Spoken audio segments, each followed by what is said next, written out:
আসসালামু আলাইকুম। আপুরা ভাইয়ারা কেমন আছেন? আমিও আল্লাহর রহমতে ভালো আছি। আজকেও চলে আসলাম শাশুড়ি বৌমার ব্লগ নিয়ে।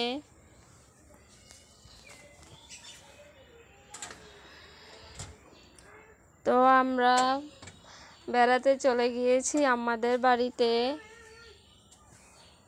মা মেয়ে দুজনে। তো আম্মাকে দেখতে পেলাম কারেন্টের চুলায় রান্না করে। তো আম্মাকে বলতেছে যে আম্মা একটু ভিডিও করে নেই, বলতেছে যে তুমি করো। তো আম্মায় মাংস রান্না করবে, তো মশলা দিবে এখন। আম্মা জিজ্ঞাসা করতেছিল যে মরিচ খেতে পারো, ঝাল করব না ঝাল কম করব। আমি বলতেছিলাম যে ঝাল করেন, ঝাল করলে খেতেও ভালো লাগে খাবার।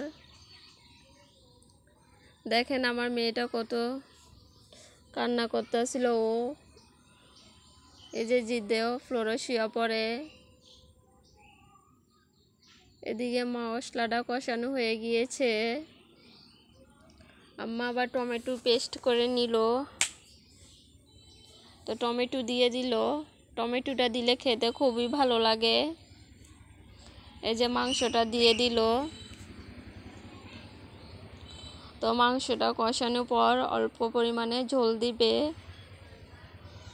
মাংসটা ভুনা ভুনা করবে। আমার আলুটা পছন্দ করে না খেতে, তার জন্য আলু দিবে না।